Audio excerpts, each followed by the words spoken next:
الرحمن الرحيم وإن تعدوا نعمة الله لا تحصوها إن الله غفور رحيم وقال تعالى وابيضت عيناه من الحزن فهو كظيم وقال تعالى بسم الله الرحمن الرحيم والضحى والليل إذا سجى ما ودعك ربك وما قلى وللآخرة خير لك من الأولى ولسوف يعطيك ربك فترضى صدق الله العظيم وقال النبي صلى الله عليه وسلم من يرد الله به خير يصبه منه. My dear respected brothers, elders, ulama, brothers and sisters listening at home, Assalamu alaikum wa rahmatullahi wa barakatuh. Today's topic is mental health in Islam. I think we can all agree it's a topic which is not often heard from the mimbars and the pulpits in many masajid for different reasons, but I think it's relevant and essential that Muslim brothers, Muslim sisters know what Islam says about mental health. So I'm going to start with a question. When I say the word mental health, what does it mean to you? Anybody? Don't be shy. Anything what comes to your head. Don't say I think of mental health. Okay, anxiety, depression. Anybody else? The mental well-being. Mental well-being of a person, very good. Stress. Okay, all the correct answers. It can be anything. No wrong answer. Everybody has a different perception, definition of mental health. But generally these are the things. Do you think of men or do you think of women? Both, yeah? There's a reason I asked that question. Inshallah, we'll delve into that maybe halfway through.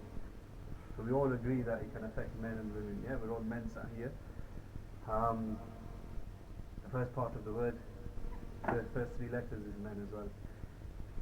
So, sometimes what people try and do, they try and separate these issues. I don't have mental health issues. I've got medical issues. I haven't got mental health. I've got spiritual issues, nazar, hasad, black magic, which according to our religion also exist. I don't have mental health. People accept different things and they think you've got to separate them. Well, I say there's no need. A person can have a medical issue, anything, could be suffering from cancer, could have had a heart attack, stroke. Because of that, he may suffer mental health issues. Do you agree? A person can go through black magic issues, nazar, hasad, spiritual issues, which are all in Quran, Hadith, Bukhari and Muslim, full of evidence, but they can also suffer mental health issues. Do you agree? Yeah, I just want to make sure everyone's on the same page. If somebody doesn't agree, you're more than happy to say, no, I don't actually agree with that.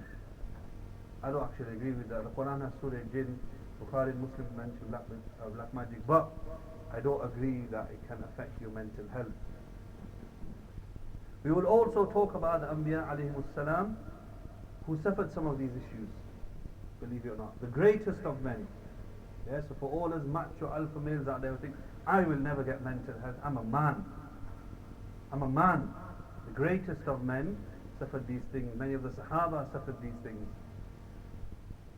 And then inshallah we will go through some of the myths about mental health. Misconceptions which are out there. Inshallah, time willing. So first and foremost, when people talk about mental health or psychological issues, generally it's related to the Western world. Yeah, people like Carl Rogers. Anybody heard of Carl Rogers? Freud? Okay, I don't expect you to. Somebody who's studied psychology maybe or counseling will know of these names. And when did mental health issues start in the West? It started with the immigrants. When people started migrating to the Americas, Europe, United Kingdom. So what happened, many of these immigrants came with really nothing materialistic. Some of them, they only came with the clothes on their back. And many of us can relate to our parents and grandparents who also came to this country with an empty suitcase, an empty wallet, and the clothes on their back. So what this led to was poverty. These people were coming in their hundreds and thousands, And this led to poverty, and what does poverty lead to? Mental health issues. So this is when, in the West, they really started looking at certain mental health issues. It wasn't just Asian people, Irish people, black people. So this is when they first started looking into different types of psychology, you could say, counselling. And mainly at that time there were three types of counselling. The first being career counselling. Now career counselling, what it did is looked at a person's skills, what you were good at, any sort of skills. It could be a builder, plumber, could be a chef, a tailor, and then they used you for that. Why did they use you for that? Simply because a person who's also mentioned in psychology and counselling, Cresswell, he used to say the easiest cure for mental health issues is getting a job. Yeah? It's something I myself, people who come to me for different reasons, I promote that because I've seen a busy person generally, I'm not going to say he'll never or she will never suffer from these things, there's less chances. An idle mind is the devil's workshop. That saying is very true. People who sit at home, they don't do nothing generally because they don't have a routine. People who work, even work with medical issues, mental health issues, you have a routine. You've got to wake up early, you've got to have lunch at this time, you've got to finish at this time, you've got to commute, you know the traffic, you know what's going to be expected at work. So generally you're going to be, let's say, at least 75% of here. Mentally you're going to be 75%. So this is one why the career counselling help is get a job. Get a job, get out there, make yourself fit, use your skills. That was one way. The second type of counselling was a school counselling. School counselling typically was for students who had mental health issues or behavioural issues. But it wasn't the most effective. It was a simple case of you're in trouble, go to the head teacher's office and have a word. There wasn't some really good outcome. And then the third type was the mental health counselling for specific issues, just regarding mental health. If they didn't fit in the first two categories, they would fit in the third. So this is a bit of history of how it started in the West. Now, when we look in the last 100 years or so, we will see two great wars happened, World War I, World War II. After these wars, this is when they started taking tests for people with mental health issues, psychological issues. As we know now, is very common that soldiers also suffer from these things, people who've been to war, people who may not have even fought, but they've seen things in war. So after the World War I, World War II, they started looking at these things, and this is when they realized that there are issues called mental health. In the 1930s in this country, we went through a few years of the Great Depression. Anybody heard of the Great Depression? The Great Depression was a time in this country, in Americas, when a lot of people were out of work. They didn't have jobs. So back to that rule I mentioned earlier, because they didn't have jobs, a lot of people suffered from anxiety, depression and other things. But what this caused also was domestic issues. It caused issues between husband and wife, between father and son, mother and daughter. Because people had lost family members in World War I, World War II. And mostly at that time, talking 100 years plus, in this country it was mainly men that were working. One of the reasons why women started working is because this country lost a lot of men. And then what happened in 1946 is the National Mental Health Act was passed. What this did though, it only dealt with treating people. Because it was a long time ago, science wasn't as flourishing as it is now. So it dealt with treating people, which helped people temporarily. What it didn't deal with was prevention. Yeah? Which is something we need to deal with now. How to prevent it from happening. And inshallah, like I said, maybe towards the last 5-10 minutes, looking at Quran and Hadith and looking at modern ways, we will try and look at that, preventing it. Because the rule is, and the maxim is, prevention is better than cure. Prevention is better than cure. So back 70, 80 years ago, all they did was treating people. And they had many different ways. There's different ways to look at mental health. And one of the things they worked on was the brain. How the brain works. And the brain, for anybody who studied it, is a very complex. It's a muscle. And it's one of those things where I remember the co-founder of Microsoft, Paul Allen, he was once asked, how does the human brain work? Yeah? It sounds a very simple question, and we think of a simple answer. And he himself is a scientist. He said, we don't even know how the brain of a worm works. The brain of a worm is going to be far smaller than the human brain. So the brain is very complex.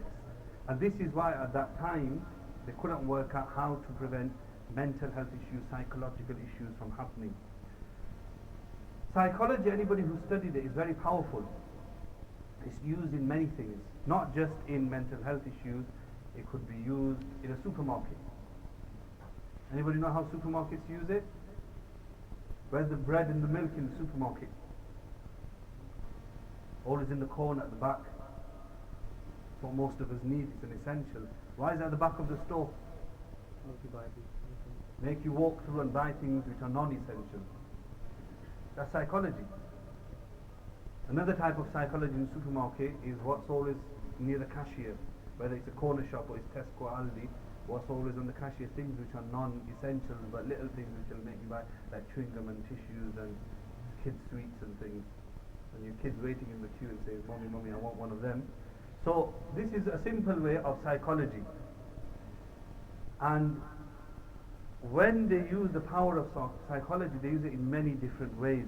So for example, another extreme example is people who are addicted to drugs, which also affects mental health issues. So, not saying I know any drug dealers, but hope you don't as well. Drug dealers, what they'll do first time, maybe second time, they'll give you what you want. Crack, weed, cocaine for free. Yeah? Not tried it, yeah? But if you ask somebody, the good drug dealers, they'll give it you free. Second time they give you free. They might give you free a few times. Why? Why are they giving you free something which costs a lot? One is to attract you, and another word with the A is addiction. Then they get you hooked onto it.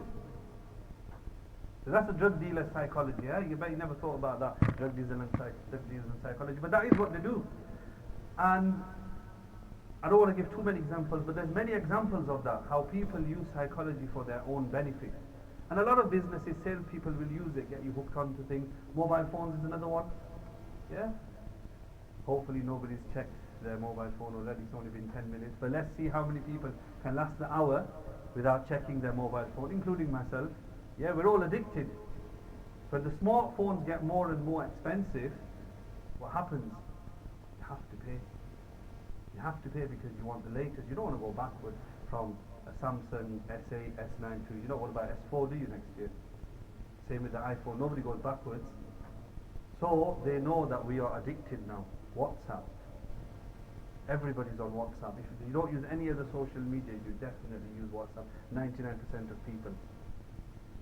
Now, a lot of these things which I've mentioned, even phones, drugs, different sort of things can cause mental health issues. Different types of mental health issues. It can cause anxiety for one. It can cause behavioral issues, ADHD, ADD, depression. Yeah, a lot of people who use social media, especially when they start getting thousands of followers, because we know the pictures on social media are always happy pictures. I can't remember the last time, not that I use a lot of social media, I saw somebody's picture who was crying on social media, who was sad. Ever seen that? Anybody seen that? Maybe I'm wrong. Generally, the happy pictures because they're the best of pictures. Yeah, when you start with the tissue box, you don't put those pictures up because, so we look at that and we think, wow, his life is amazing, her life is amazing, and my life isn't. My life is never going to be like social media. Your life is never going to be like the social media. Why? Because we're bad people, we're evil people. Why will our life never be equivalent to the life of social media influencers? Those who show their happy pictures. It's a simple word. Because it's fake. Because it's not real. And in my observation, I have seen this, that I'm not going to make it a rule, but a lot of people who hit it big, on social media, or always putting their pictures up and always acting like they're happy and romantic with their husband or wife, etc. I know a lot of these people who ended up in depression, anxiety and mental health issues. That's not one or two. Because sometimes I think, well, yeah, you had about 12,000 followers, where you gone? Oh, deactivated. And then they come back and said, oh, the last 6 months I suffered from this. I'm not saying it's a rule, but it's something to observe. And that's why do I tell this to people? It's not to, I'm not going to name anybody, it's not to put anybody down, it's so you and I don't fall for it. I don't want to make it big on social media, and hopefully you don't, because it's fake, it's artificial, it's not real. And if we look at teenagers, this is what they're falling into. Why do more and more girls want to look skinny, anorexic, put the whole world's makeup on? Because they want to look like that girl on the magazine or the girl on TikTok. Boys are the same. Gym is a good thing, gym is fantastic. Gym helps with mental health. Or are you just going to the gym for your TikTok views, for Instagram views? And then, like I said, sometimes, because they can't keep up with it, they also end up with mental health issues. Now moving on, Islamically, where does Islam come into all of this then? The topic is mental health in Islam. So, Islam believes in the mind, the body, your outside, and your soul. Yeah, everybody agree with that? Your mind, it focuses a lot on your mind, your body, look after your body, and your soul. When it comes to the body, it's a hadith of the Prophet ﷺ that he was once telling some companions who said, we're not going to sleep with our wives, we're not going to eat nice food, and basically asceticism. And we said we're just going to worship. Yeah? So the Prophet ﷺ told them, Inna li rabbika alayka haqqa, inna li nafsika alayka haqqa, that your Lord has a right over you, that you do worship Him. Yeah? Fard was compulsory, 5 salah, and then you can do nawafil as well. There's no harm. But you don't do so much that you're depriving your wife and children of their rights. And that's the next part of the hadith. وَإِنَّ لِأَهْلِكَ عَلَيْكَ حَقًّا, and your family also has rights over you. وَإِنَّ لِجَسَدِكَ عَلَيْكَ حَقًّا, even your body has rights over you. This is where the psychology and this is where mental health comes in. Because a lot of people who just worship, and don't twist my words to somebody who goes home, somebody who plays Quran, somebody who does a lot of dhikr and plays nawafil and says, oh, Mawli Sahib said from tomorrow we don't go masjid. Mawli Sahib never said that. Mawli Sahib said keep a balance. And I remember a couple of years ago, especially when we had the lockdown, this is why a lot of people suffered, because the masjids were closed and they had routines in the masjid, which is a very good thing, by the way, a very good thing. But then if the masjid is closed, Allah's doors aren't closed, there's other ways to do it. But what was the other way is sitting with your wife and doing talim, sitting with your kids and reading Quran, and a lot of men couldn't deal with it, let's be honest. It's because they were so used to masjid environment, sitting in a corner, being alone, nobody bother me, nobody touch me, nobody yell at me. So there has to be a balance. You can't spend hours and hours and hours in the masjid and you're not spending time with your wife and children. And vice versa. You may get some women as well who spend a lot of time in ibadah and they don't fulfill the rights of their husbands. It happens. So that's the hadith of the Prophet ﷺ. And in the end he says, give each one their rights. So even your body. How do you give your body rights? What do you think the rights of the body are? Anybody? Sleeping is one, which we all love. Nothing wrong with it. I love sleeping. It's not a bad thing. Rest. Okay, if it's not sleeping, rest. Resting can be what you could. Some of you could be resting now. You're just listening. You're not really exercising or keeping busy or doing something very active. You're just listening. It's your Saturday night, it's your rest. What's another way of giving your body rights? Very good, mashallah. Eating healthy. So avoiding unhealthy foods, what we call junk foods, fizzy drinks. Yeah, you will all have a can once in a while, but eating junk food every day, having fizzy drink every day may go against that. What's another way you can give your body its rights? Exercise. So if you do have a lot of unhealthy food, then make sure your exercise matches that. Not that you're having 7 takeaways a week and then you say, yeah, walk to the masjid, but then you live next to the masjid. That's not really exercise. So exercise is something promoted. Another hadith of the Prophet ﷺ in which he mentions that the strong believer is better and more beloved to Allah than the weak believer. And nowhere should anybody misinterpret this to think that if they're weak or physically that Allah doesn't love them. What it's trying to say, you could be, doesn't have to mean you have to be a black belt, you could be low in weight physically, but you wake up for Fajr, you come to masjid regular, yeah, you're out there doing that. Well, that's a strong believer. You invite other people to Islam. So mentally you're strong as well. It's not always about physical strength. What it's trying to say, the hadith, is that somebody who's lazy, and just eats and sleeps, that's the weak believer. Once Umar radiallahu anhu, he saw a group of companions in the masjid. It was like daytime, and they were just sat there. Some of them were reading Quran for hours and hours, doing dhikr for hours and hours. So he looked and said, who are you? What are you doing? They said, we are the mutawakkilun. We are the mutawakkilun. We are the ones who rely on Allah subhanahu wa ta'ala. And what they meant by that is, we don't need to work. We don't need to physically go out there. We don't need to do anything. Allah will send it, the dastarkhan from the heavens. So Umar radiallahu anhu, with his stern and firm nature, he got very angry. He said, you are not mutawakkilun, you are mutawakilun. Which means you are lazy. This is not the way for sustenance. Islam promotes working. Yeah? Many of the prophets, they used to work as well for their bread and butter. So Islam always promotes that. Islam does not promote that you sit at home and, how can I say, misuse the benefit system, let's say. Misuse the benefit system. Those who need it, those who are disadvantaged, those who have medical issues, no problem. Those who abuse the system, it's good to ask a local alim what that might come under, fraud or haram. But it's definitely not the way that Islam promotes. So Islam always promotes us to be active, to engage, to be productive. Yeah? And I'm going to specifically say this to men. Allah knows best what's happening to men in this day and age, but we see men taking steps backward, and the women are in the forefront. Someone might disagree with me. In your household you might be doing that, but the statistics don't show that. Men are definitely going backwards. There's a lot of women who do a lot of things out there, mashallah, deen, dunya, family, and unfortunately the men, we are lacking.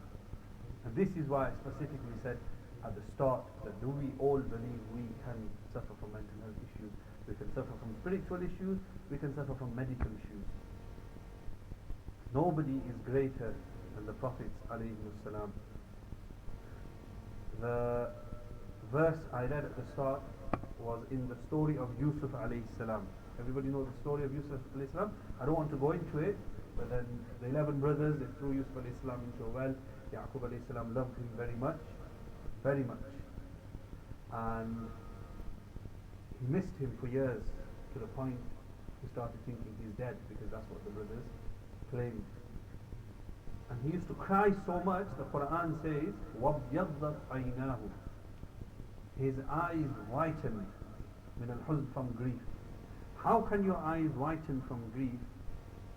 It's a metaphor which basically means you went blind. وَابْيَضَّتْ عَيْنَاهُ min al-huzn means he cried so much. Imagine that crying. I don't know anybody in today's day and age who cried so much that he's lost his eyesight. There may be, I'm not saying there isn't, but I don't know of anybody. Anybody heard of that in this day and age? Okay. People do lose a parent, a son. Maybe your son or daughter was run over, or you lost a child, a baby, a miscarriage. People cry. People cry for weeks, people cry for months. Yaqub alayhi salam, a prophet of Allah, he cried so much he became blind out of the love of Yusuf alayhi salam. That's Quran, yeah? There's a lot of things I will say which will not be from Quran, will be history and stats and psychology based, but this is Quran. You can't debate with this. Because when people say, I am macho man, I am Superman, I'm alpha male, I'm this and I'm that, I don't suffer grief. What are you talking about, you woman? That's what people say. So women, yeah, women cry more. The Prophet ﷺ, yeah, that was Yaqub alayhi salam. The Prophet ﷺ had a whole year called Amul Huzn. What was Amul Huzn? The year of grief is there, literal meaning. What happened in the year of grief?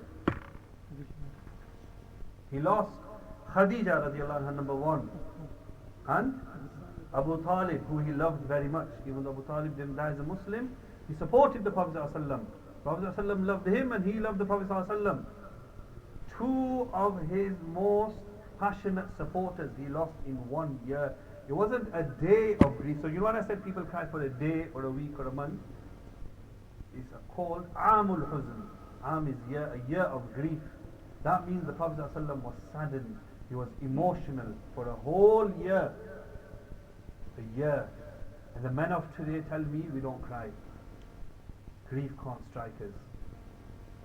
You need to look at perspective. Are you greater than the Prophet ﷺ? Everybody loses somebody. Yeah, everybody's lost somebody at one point. Whether it's your parents, grandparents, everybody loses somebody. And we all have that one somebody who is close to us, who we love. Sometimes we love them more than we love ourselves. The Prophet ﷺ dearly loved Khadija radiallahu anha. So that was known as Amul Huzn. So these were just two examples. Even the example of Hamza radiallahu anhu. Hamza radiallahu anhu, what happened? He was the beloved uncle of the Prophet ﷺ. Yeah, he was a fighter, he was a warrior, he was a soldier, he was brave. And what happened is when they mutilated his body, the Prophet ﷺ started crying. And when he cried, his words that came out were that they mutilated his body. I wish I could leave his body as it is, so it could be eaten by vultures. Why did the Prophet ﷺ say this? Anybody know why would the Prophet ﷺ want to leave his uncle's body to be eaten by vultures? Because on the day of Qiyamah, you will be raised how you died. So the Prophet ﷺ said, if it was not for my auntie, Hamza's wife, I would have left it so that he would be eaten by vultures, and on the day of judgment, he would be raised from the stomachs of vultures. I could say my uncle is the greatest martyr. He didn't do that. He read the janazah of Hamza radiallahu anhu 70 times, repeatedly. Is this not a man who was grieving? Does Islam not allow us to grieve and cry and get emotional? This is for men, yeah? We don't need to tell the women. We don't need to tell the women. This is just for the men. Yeah? Soften your hearts, brothers. Don't think that you are greater than this. Why? Why do I need you to do that, and why do we need to do that? Because people who suffer these issues, grief and emotion and anxiety and depression, men who don't address it, does that affect me? Wallahi, does that affect me? If some of you ignore this whole talk tonight, you switch off at home, I'm going to go to sleep at night, inshallah. I'm going to go to sleep, but it will affect your family, husband and wife relationship. It affects your children. It affects your mother and father, the young ones here, the teenagers. That's who it affects. That when you think you're greater than this, that mental health can't affect me. And this is why I'm emphasizing for men. And this talk, whether I intended it, there'll be many women listening at home, my intention was for men. The women are out there, the women will do their counseling, they will do what they need to, they will support and promote the mental health amongst each other. But amongst the men, it's a very taboo subject. And we don't think we will ever have these issues. Now, very briefly, inshallah, I mentioned at the start that a lot of mental health issues, psychology, counseling, the founders were non-Muslim, Westerners, white people. And when we do the myths, inshallah, in a few minutes, the myths of mental health, That's one of the myths, that basically these people, Freud, Coleridge, etc., the people they were experimenting on were middle class white people. So then people think mental health issues and counseling is just for white people because the founders were white. I'm going to very briefly mention some of the Muslim names who were the founders of psychology and in the Islamic world. So the first one is Avicenna, who in the Muslim world is known as Ibn Sina. Ibn Sina rahmatullah alayhi was one of the first, and if you read his books you will find a lot about Islamic psychology, Islamic counseling. Second one was Al-Kindi rahmatullah alayhi, who focused a lot on dreams. Yeah, Freud also focused on dreams and interpretation. Something about dreams, be very careful. Sometimes people who suffer mental health issues, spiritual issues, get very deep into dreams. There's a lot of fabrications out there, a lot of soothsayers out there. You get Dr. Dream and Mr. Dream and on Instagram and these sort of things, and they just make money, I'll be honest. They'll put heads and tails together and make money out of your story. Be very careful in dream interpretations. Obviously part of Islam, dreams are true, but dreams are also shaitan, and a lot of dreams are just your thoughts. Another name is Ali ibn Sahal al-Rabbani, who wrote a famous book, Firdaus al-Hikmah, the Paradise of Wisdom. Why am I mentioning these names is that so you know that whether it's counseling, psychology, psychiatry, it's not just non-Muslims. So Ali ibn Sahal al-Rabbani had one of the oldest encyclopedias on medicine. If you put his name into Google, you'll see a lot of articles about him. Then Imam Razi rahmatullahi alayh, whose name again they kind of changed to Razis, but it is Imam Razi rahmatullahi alayh. He had the largest encyclopedia which he wrote. He focused a lot on diseases of the head, child development, etc. Abu Zayd al-Balkhi rahmatullahi alayh, who focused a lot on CBT, what we know as CBT, yeah? Which focuses on thoughts and minds. That what you think of, what's in your mind, will lead to an action. And if you don't have that, then a person can't be active and productive. So, for example, it focuses a lot on patterns of flawed thinking. People who over-exaggerate and over-generalize things. For example, the person, he can't get a job. Yeah, he can't get a job. He failed one interview. Or I can never get a job. Why can't you never get a job? Because you failed one interview. Yeah, a person had an argument with somebody, he fought with somebody. Nobody likes me. Everybody hates me. Over-generalizing things. The CBT focuses a lot of this on this, thoughts and emotions, etc. And the last name is a very famous name which I'm sure we've all heard of, Imam Ghazali rahmatullah alayh. Imam Ghazali focused a lot in his Ihya Ulumuddin, his famous book, on spiritual issues. Spiritual, how it is connected to psychological. So he focuses a lot on the nafs. So even in the Western books, you'll get nafs, soul, ego, they focus on these things. So Islamically, we have three types of nafs, three souls. One is the highest level, nafs mutma'inna. Yeah, when your soul only attracts you to do good things, which is in the Quran, Ya ayyuhan nafsul mutma'inna, or highest soul, irji'i ila rabbika radiyatan mardiyah. That Allah subhanahu wa ta'ala will enter this sort of soul into paradise.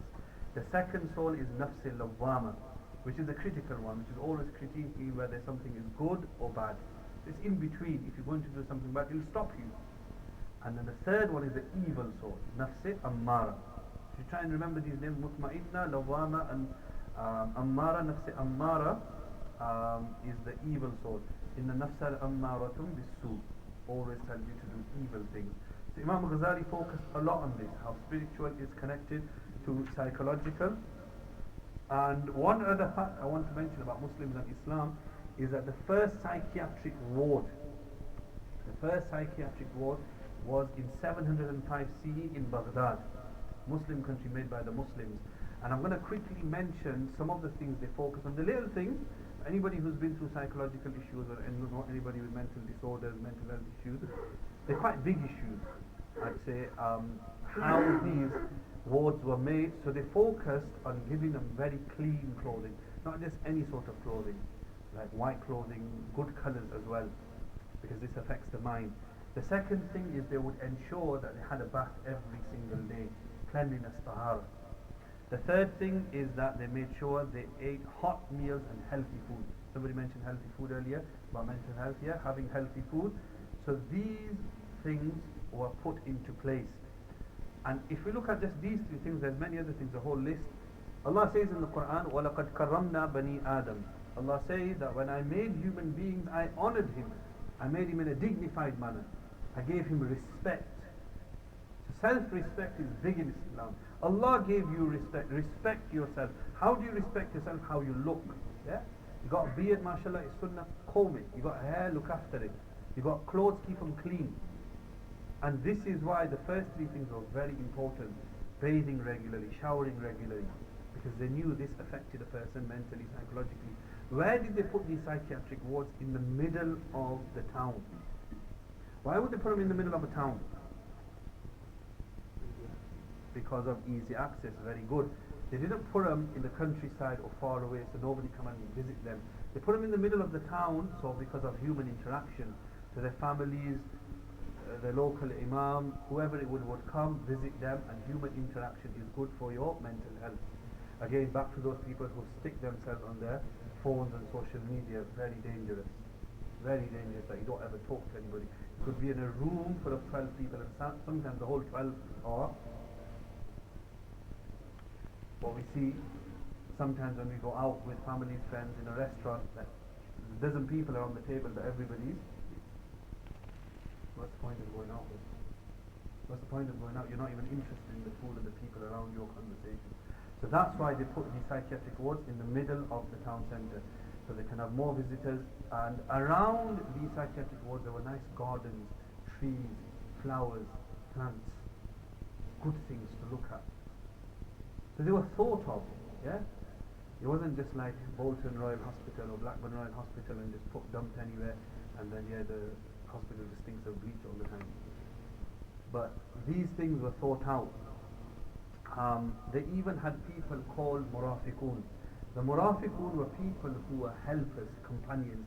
You could say volunteers who would come and talk to them. A bit like a chaplain, what a chaplain does. But there'd be many of them. They would come, ask about their daily routine, if they needed anything. So these things were invented by the Muslims, and the environments generally were relaxing, soothing environments. I've mentioned these things simply because I'm not saying anybody is going to end up in a psychiatric ward. These are the things which help your mental health. So even for us, alhamdulillah, sitting here, many brothers and sisters listening at home, if you feel you're stressed, you've got tension, you've got anxiety, maybe go in a nice garden, drive somewhere. Don't let the cold weather, don't let winter stop you. Yeah, sometimes for Asian people, winter, rain stops them. Rain is also therapeutic, walking in the rain. Try it without an umbrella. Yeah, you'll get wet, you won't die. Otherwise claim it from the masjid, not from me. Inshallah you won't. So, one other thing they focused on in the psychiatric wards was they didn't make people feel bad or worse than they already were.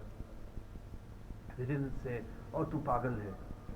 Pagal khana mein chale jao. That word pagal khana is a dangerous word on its own. Yeah? Even mental, obviously mental is not a good word, because when we come on to the myths, one of the myths I've got written down is, I'm not mental, I don't need counselling. I'm not mental. You don't have to be mental to go for counselling or to seek help. So they didn't make people feel worse, and that's why these environments were really soothing and comforting, and people felt peaceful. You didn't have to be labelled. Or you know him, he's in that psychiatric ward because he's goners, he's sick, he's mental, he's these sort of words. So again, it's a lesson for us as well. If somebody is suffering from a bit of anxiety or depression or sadness, there's no need to put them down. You need to uplift them. You need to do what the murafiqun did. And that's what they would do. In their talks, they would give hope about Allah subhanahu wa ta'ala. They would talk about good things. And that's one thing I think in this day and age we really need, is positivity. A lot of people have their issues because of the lack of positivity. Always negative, always complaining, always magnifying small issues. Like the examples I gave earlier. I had one little tiff with somebody, boom, people hate me. I hate people. I'm anti-people. Like 7 billion people are against me. Sometimes is how you overcome things, and this is when a person is mentally stronger, he will be able to do this. So now inshallah we will come on to some of the myths that people have and why they don't seek help, why they're against mental health, why they're against counselling, and sometimes people don't even go to the doctors because of these things. So what I've already mentioned, that mental health is for white people, it's for Europeans, because it was founded by these people. It doesn't affect me, I'm Muslim, I've got Iman. Yeah, totally wrong. The founders may be Carl Rogers, Freud and others, but I mentioned a lot of Muslims go into psychology, the people who created the psychiatric ward. Who was that then? And that was 700 years ago. So many years ago that basically Muslims would have suffered mental health issues. Another one is people think, what are you going to get out of talking? And this is a common one. And I used to think this myself as well, before I got into counseling, that what does talking do? You need to more than talking. When a person offloads who has a lot on his chest, if you listen attentively, you listen actively, the person feels it. Yeah? Maybe there's one or two of you, it's been about 40 minutes now, so you probably diverted, distracted. I don't think anybody's checking their phone, not that I've been looking, but mashallah, well done, 40 minutes without the phone. So, you're probably thinking, when this guy gonna finish? I'm hungry, my stomach's rumbling, what's on the menu? So then, a person will pick it up. I'm not going to pick it up because there's a lot of you in this room. When you have a one-to-one and the person is distracted, you know from his eyes he's distracted. You can tell how he's sitting, he's distracted.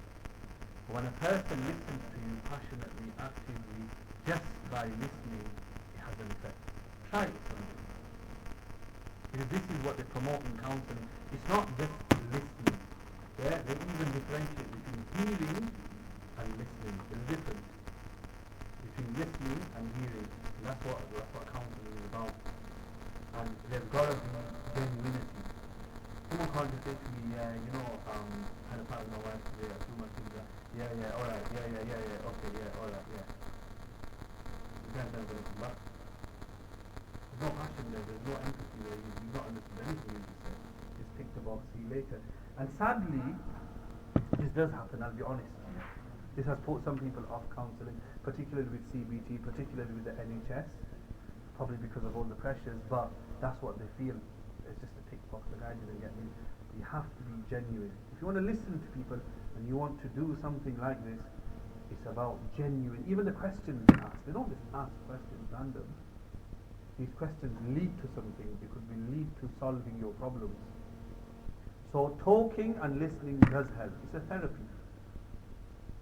How many times, I think everybody in this room, maybe apart from the children, how many times have we had a bad day and you've ranted about it at home or on the phone to somebody and you felt better? Can anybody say, no, that doesn't work, that's not therapy, that's useless? Some of us do it all the time. Yeah, people who have difficult jobs and difficult employers maybe do it all the time. So what is that? That's offloading. And that is what happens in a counselling room. You offload even if you were angry, violent, swearing. Not that promote that, but people do that and they feel better. And you're told to put up with it and be tolerant. Even if somebody swore, they wouldn't swear at you, but whatever they said. Because a person needs to offload. You'd rather have him offload here than offload to somebody else in the wrong way. So talking and listening is therapy. There's many other ways of therapy. It's not just the talking. Sometimes they make you write things. There's art therapy as well. Another myth is if you are weak, you are weak if you have mental health therapy. So basically, this is again macho men or if there's macho women that exist. I've already mentioned about the Prophet ﷺ. He also went through psychological issues when he buried his own wife, his son, Abu Talib. The Quran even says, فَلَعَلَّكَ بَاخِعٌ نَفْسَكَ. It's very close, you will destroy yourself if these people do not become Muslims. فَلَعَلَّكَ بَاخِعٌ نَفْسَكَ أَلَّا يَكُونَ مُؤْمِنِينَ. What does that mean, that the Prophet ﷺ was going to destroy himself? What does it mean? It's not the physical body, back to mind, body, soul. It was more mentally. He was struck with grief, emotions, One might even say depression. So why don't these people believe in Islam? Because if they don't believe in Islam, they will go to Jahannam. So that's the Quran again. Counseling negates trust in Allah subhanahu wa ta'ala. If you go for counseling, and I'm going to make this broader, if you seek any help, some people have this notion, if you go to doctors, you don't have tawakkul. If you go for hijama, you don't have tawakkul. If you seek advice for spiritual issues, somebody has nazar hasad, you don't have tawakkul. It's wrong. The Prophet ﷺ also taught cupping, other medical issues. The Sahaba did this. Are we greater than the Sahaba? Your tawakkul is mashallah like Musa alayhi salam. It's wrong. When you go to a doctor, he treats you, but you believe Allah cures. And that's very important, by the way. Yeah? A lot of us have forgotten this. Over time, you just go to doctors and say, "A doctor Wahab." Yeah, you say it, but really, you shouldn't say that. He might be a good person, but it's Allah that gives shifa. It's not the doctor. Because when you say a doctor Wahab, it means the doctor cures. This guy can actually cure. Whereas Dr. B is absolutely useless. But really the problem can be with the person on your tawakkul and iman. So I always give an example. If two people have a headache, two people take a paracetamol, one gets cured, the other doesn't. The one who got cured possibly believes that Allah cures, and B believes the paracetamol cures. So Allah didn't give him shifa. I say it because I see it in a lot of people. That some people get better very quickly, and some people for years and years and years, because they're on the doctor Wahab. You have to remember Allah cures. Nobody does counselling in our community. That's why we don't do it. That there's no counsellors, there's nobody who goes for counselling. So what's the point? So do we depend on the community for my mental health?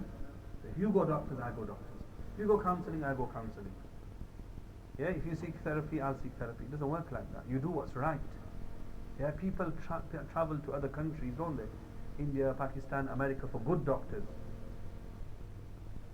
If people can do that, don't base it on the community. And one of the reasons of this talk is that communities start opening up. They open their doors for men and women, even masajid, inshallah, which we'll come on to hopefully at the end, how masajid can also open the doors and help. Now these next myths are specifically for men. These are the men's myths. Men say these things. The others were general. Number one is that I'm strong and I don't need help. I think we've covered that. But you've got to understand, if you think that I'm strong physically or mentally, you've had 99 fights, you're a boxer, and you won't suffer from mental health. There's many athletes who suffer from mental health, many footballers, even boxers and wrestlers who suffer from mental health. Number one. Number two, if you ask me, seeking help is the real strength. If you're a man, then go to the doctors, go for counselling. To me, that's real strength. The second myth of men is counselling is just for women. Counselling is just for women. It's a woman's thing. I don't need counselling. So like I mentioned, all those names in the Muslim world were all men. There wasn't a single female I mentioned. In the Western world, they were all men. So the founders are all men. Do you think all these men created it for women? Trust me, they're not that generous. They're for men and women. Very important. It's a bit like the world's top chefs are men. Yeah, not being stereotypical. But some of the world's greatest chefs, there's women as well, but some of the greatest chefs out there are men. Who does the cooking every day? Women. So to say that is wrong, that it's just for women. The founders were men, even in the Islamic world, behind Islamic psychology, were men. I don't have a problem. Another myth, another thing men say, I don't have a problem, there's nothing wrong with me. And that requires a bit of humility. That's not just the mental health issues. There's a lot of men who have medical issues. Yeah, 3 years ago when we were going through lockdown, how many men tested positive for coronavirus? Isolating, you have been a lot. Going to work. Hero, isn't he? Macho, He-Man. That's the problem. So if you don't have a problem, some of these men, what we ask them is, how come you're up all night till 2, 3, 4 in the morning? How come you have an addiction, drugs, alcohol? How come you beat your wife up? How come you've not been going to work for the last 4 months? You don't have a problem. Because that's the signs. Obviously we don't say it to all men, but men who have these sort of problems, their families are complaining, when you address it, I don't have a problem. There's nothing wrong with me. Number 5 is I'm not mental. What I said earlier, I'm not mental, I'm not crazy. To have mental issues, you have to be absolutely psycho. No, you don't. Anxiety, depression, sadness, grief. So these sort of people, what they need guidance, they need uplifting. Now, I'm going to quickly mention about the depression one, and a bit about anxiety, inshallah, then we'll wrap up. So sometimes people try to differentiate and say, I've not got depression, I'm just going through a bit of sadness. What's the difference between depression and sadness? Anybody know a good example?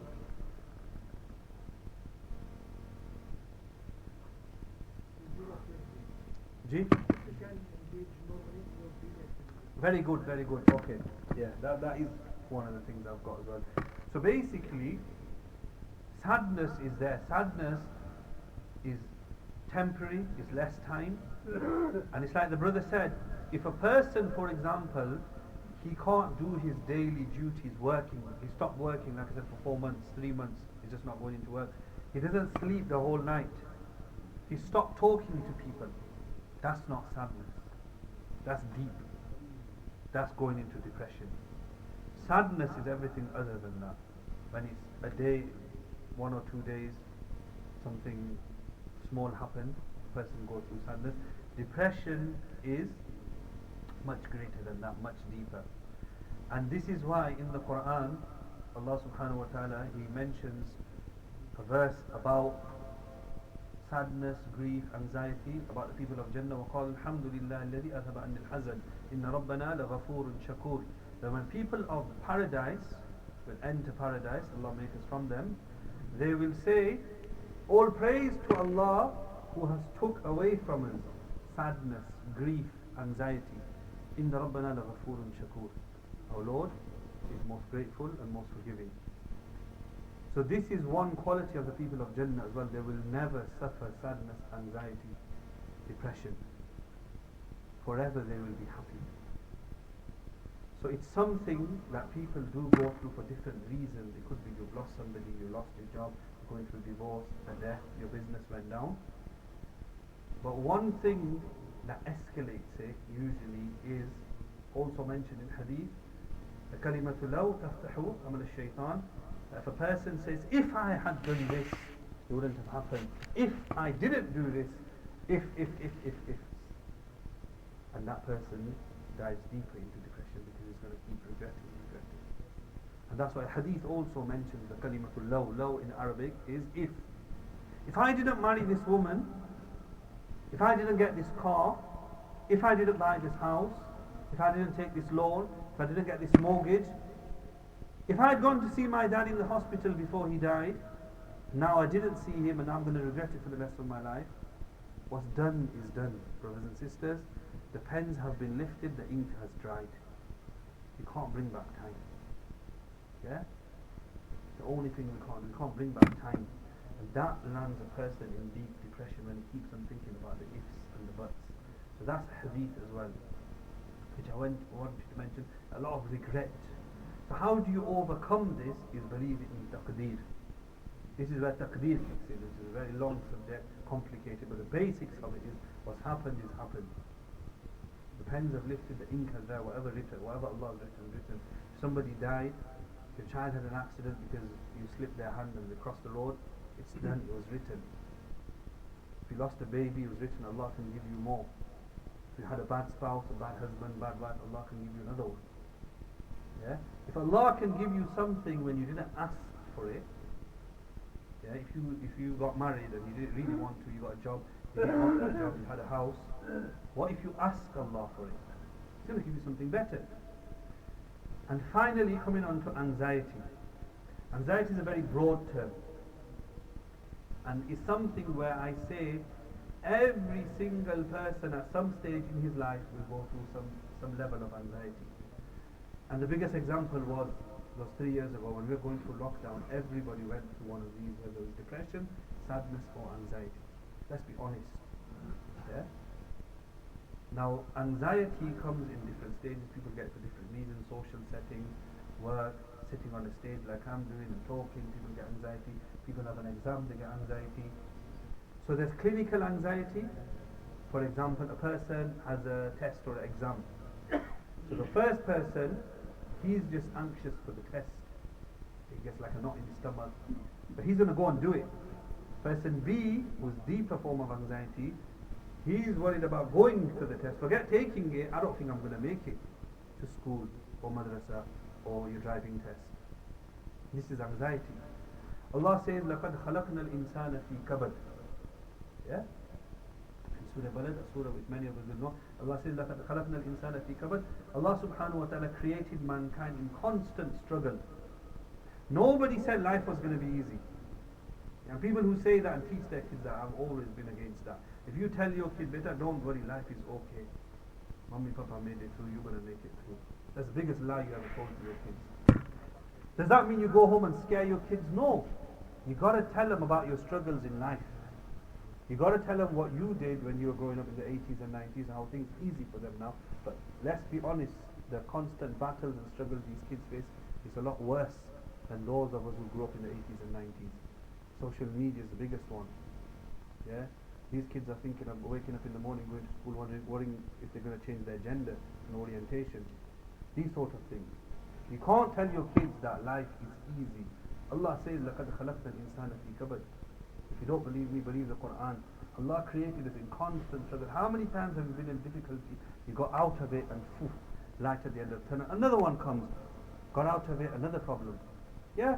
Like the bachelor who thinks all married men are nice and happy, gets married, is another problem. Then he gets kids, he sees another problem. Then his kids grow up, he has another problem, getting his kids married. Then he has grandchildren, he has another problem. Then he has work problems. Then he's worried about death. Problem after problem after problem, because the only place where there will be no problems, inshallah, is الدنيا سجن المؤمن. That this world is a prison for the believers, وَجَنَّةُ الْكَافِرِ. And you should always remind yourself of this. When you go through problems, this world was never paradise for us. If everything was easy, then what's the price of Jannah? Nothing. The price of Jannah is strife and struggle and trials and tribulations. And mental health is a big one. And it's not something we need to shy away from. It's not something we need to be scared of. We need to make dua to Allah subhanahu wa ta'ala. He makes it easy. Yeah, obviously there's other processes. I'm not saying it's just dua. The things I've mentioned, getting help, medical help, seeking counseling, seeking therapy. Yeah, a dua which a lot of people who suffer from anxiety, famous dua of Nabi sallallahu alayhi wa sallam, Allahumma la sahla illa ma ja'altahu sahla wa anta taj'al hazna sahlan ila shi'ta. Remember these du'as, recite them, teach it to your children when they're going through exams and anxiety and anything in life. Even if it's coursework, assignments, teach them these du'as. And a lot of these du'as, they have a lot of positivity. You know, du'as in the sunnah, the ones we are told to recite morning and evening, they have a lot of positivity. Read the meaning, even if you don't know Arabic. And inshallah you will see that light enter your heart. One thing with anxiety I'm going to mention is always keep an eye on your thoughts. A lot of people overthink. Worrying is good sometimes. Yeah, there's people who are not bothered. Had a car crash, done an old lady over, not bothered. Not bothered at all. She can claim insurance. No, that's wrong as well. Then you have people who worry about every little thing. Yeah, that you went past amber light or something and then you think you're like a murderer or something. The world's biggest crime. There's bigger things to life than that. You worry about things which need to be worried about. Yeah, people who overthink and worry sometimes suffer from sadness and depression and anxiety. Magnifying things, small things, get over it. Yeah, commuting to work or uni, somebody nudged you, somebody didn't give you a roundabout, somebody to indicate. Carry on. You get to work. These things happen. Worry about things which need to be worried about. If you're going to assess and magnify every little situation, wallahi, brother, sister, your life will be full of that. All your life, that's all you'll be doing. Sometimes you need to overcome it. And the people who overcome it the most are those who are mentally positive and strong. They don't worry about little things. There's certain things you do need to worry about. Things that help generally, try going for walks help, exercise helps, try socializing helps.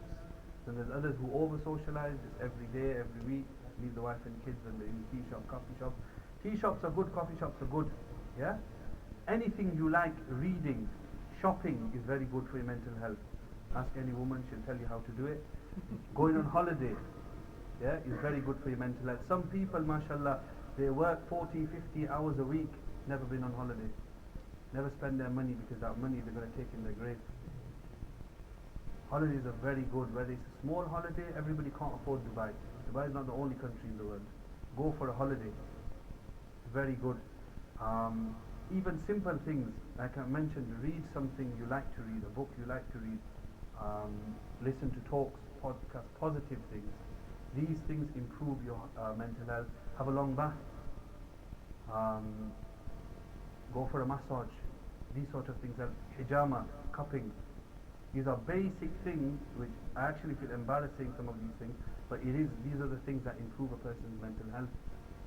Meeting up with old friends, school friends, family which you don't see very often. It doesn't just have to be Eid and Ramadan. A person could meet up with family members, spend valuable time. And inshallah we will end now on 4 ways which I've written down in this day and age to avoid helplessness and despair. Allah says, "La taqnatu min rahmatillah." Never despair in the mercy of Allah subhanahu wa ta'ala. So if the talk has been a bit negative, or I've said some negative things, I do apologize. But sometimes you have to address these issues, yeah, to overcome them. Number 1 is think of the mercy of Allah subhanahu wa ta'ala. Yeah, the famous long hadith, the Prophet ﷺ said, Allah says, if all of the creation were to gather on one place and ask me, I will give every single person what he wants. Yeah? Think of the hadith.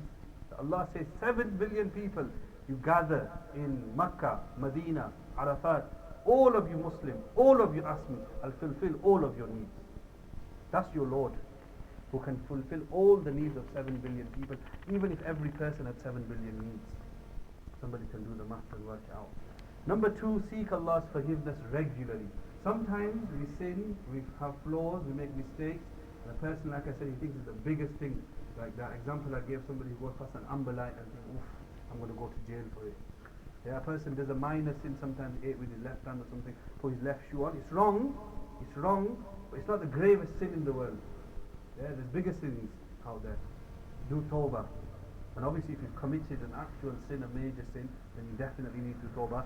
Why do I give this example? Is because when people do little things, I'm going Jahannam. And shaitan loves that. Shaitan loves to tell us you're going to Jahannam because shaitan wants you to go to Jahannam. So always remember that, seek Allah's forgiveness. And number 3, about shaitan.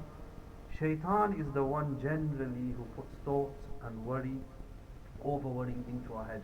He is the one that makes a mountain out of wood. He magnifies things. He overburdens with things. So a person will have a loan, a debt, some money he owes somebody, and it's manageable. He can pay the person back. Shaitan's going to finish him off and say, look, your wife, your kids, they're demanding, they want this, that, they want these appliances, and you've got this debt. You know, best thing, end your life. End your life, it ends all worries. And it happens.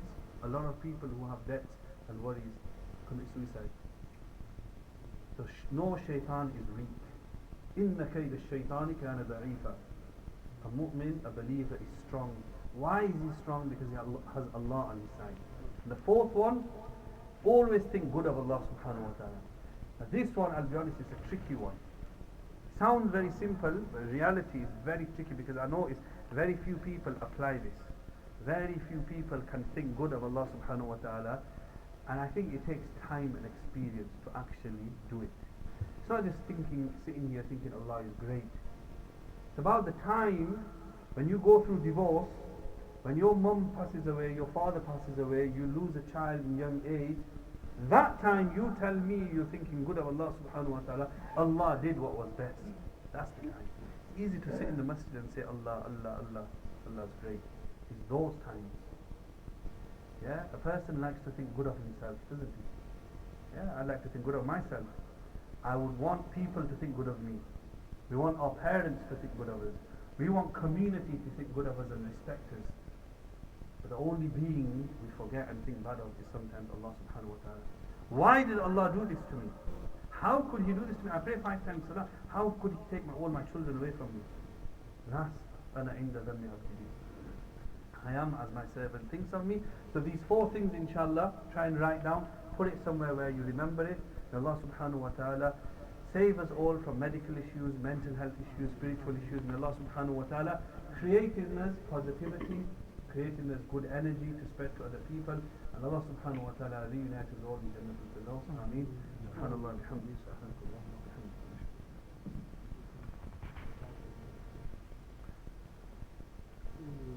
Has anyone got any questions? I know we've gone over the time, but anybody questions? Ji. The 4 points, even if you can repeat them. Okay, I think it will be on the recording. I'll go through them if somebody wants to write them down. And if you can't, then inshallah there will be the recording online. So the first point is remember the mercy of Allah subhanahu wa ta'ala, yeah? Rahmatullah.